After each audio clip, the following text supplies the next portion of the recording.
अब मैं आपको बहुत कड़वा सच बताना चाहती हूँ।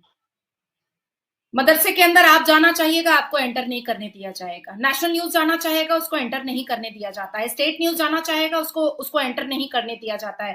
सेंट्रल गवर्नमेंट से कोई डिप्लोमेट या ब्यूरोक्रेट या आईएएस ऑफिसर जाना चाहता है, उसको एंटर नहीं करने दिया जाता है। एजुकेशन डिपार्टमेंट से कोई जाना चाहता है सर्वे के लिए, उसको एंटर नहीं करने दिया जाता है। कोई आईएएस आईपीएस अगर एंटर करना चाहता है, उसको एंटर नहीं करने दिया जाता है। हम जैसे लोग जो विसल ब्लोअर होते हैं, जो फिलैंथ्रोपिस्ट होते हैं, जो देश के लिए, जो शिक्षा के ऊपर काम करते हैं, हम जाना चाहते हैं, हमें एंटर नहीं करने दिया जाता है। क्यों नहीं एंटर करने दिया जाता है? क्यों नहीं? उसकी सबसे बड़ी वजह यह है कि मदरसे के अंदर अश्लीलता होती है, मदरसे के अंदर अनल सेक्स होता है, मदरसे के अंदर छोटी छोटी बच्चियों का मोलेस्टेशन होता है, मदरसे के अंदर बच्चियों को गलत तरीका बताया जाता है, अश्लील चीजें, अश्लील बातें बताई जाती हैं। मदरसे के अंदर बच्चों को ये बनाया जाता है।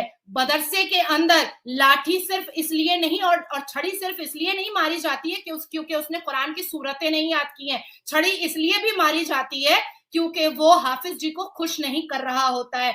बच्चियों को छड़ी इसलिए नहीं मारी जाती है कि उसने कलमा नहीं याद किया है। छड़ी इसलिए भी मारी जाती है कि वो बच्ची अपनी चड्डी नहीं उतार रही होती है। मदरसे के अंदर अश्लीलता का नंगा बाजार चल रहा है और यही वजह है कि लोगों को एंटर करने की अनुमति नहीं दी जाती है।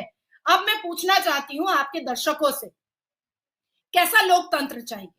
जब से 10 साल से शिक्षा को सबसे ज्यादा सर्वोप्रिय और सर्वप्रथम हमारे भारत के प्रधानमंत्री ने रखा, तब से ये जितने मौलवी, मुल्ला, कारी और हाफिज और मुअज्जिन है, ये कह रहे हैं कि लोकतंत्र खतरे में आ चुका है, लोकतंत्र खतरे में आ चुका है, भारत में संविधान खतरे में आ चुका है। भाई, आप संविधान मानते कब हो? ये मुसलमानों ने संविधान माना कब है? कभी नहीं माना है। कैसा संविधान चाहिए और कैसा लोकतंत्र चाहिए? मैं जानना चाहती हूँ व्यूअर से और सुनने वाले से। यहाँ तो इटली से आ जाती है नेता, यहाँ वोटर्स आ जाते हैं रोहिंग्या से, बांग्लादेश से, पाकिस्तान से, यहाँ पाकिस्तान का नारा लग जाता है, यहाँ 12 बच्चे वाले सब्सिडी लेते हैं और 2 बच्चे वाले टैक्स पे करते हैं। हिंदुओं के मंदिर से सरकार टैक्स लेती है और किसको देती है? मदरसों को देती है, मस्जिदों को देती है, इमाम बाड़ा को देती है, और ईद की नमाज जहां पर होती है, शाही ईदगाह को दी जाती है। क्यों? क्यों? क्या सरकार का काम अब मुल्ला बनाना रह गया है? क्या सरकार का काम मौलवी बनाना रह गया है? और आज इतने दिनों के बाद, इतने सालों के बाद नेशनल चाइल्ड प्रोटेक्शन ने क्यों अपना हाथ उठाया? क्यों आप उन्होंने लीगल स्टेप लिया? ये स्टेप तो बहुत पहले लेना चाहिए था। आज नेशनल प्रोटेक्शन एक्ट के हिसाब से कॉन्वेंट स्कूल, अंग्रेजी स्कूल, गवर्नमेंट स्कूल, कोई भी बच्चों के साथ छड़ी उठा करके बात नहीं कर सकता है, जोर आवाज में बात नहीं कर सकता है। तो मदरसे पर इतने देर से कार्रवाई क्यों हुई, जबकि जिस मदरसे के अंदर अनल सेक्स भी हो रहा हो? बिल्कुल, कई दर्शक ये जानना चाह रहे हो कि ये जो दारुल उलूम देवबंद का जो केस है, वो कि नेशनल चाइल्ड कमीशन एनसीपीसीआर जो प्रियांक कानूनगो ने प्रशासन से पूछा है। मुझे भी आश्चर्य हुआ कि जब ये मामला धार्मिक है तो प्रियांक कानूनगो ने इस प्रशासन को क्यों लिखा है। और आप जैसा नाजिया जी बता रही है, अब समझ में आ रहा है कि चाइल्ड का ये मामला कैसे है।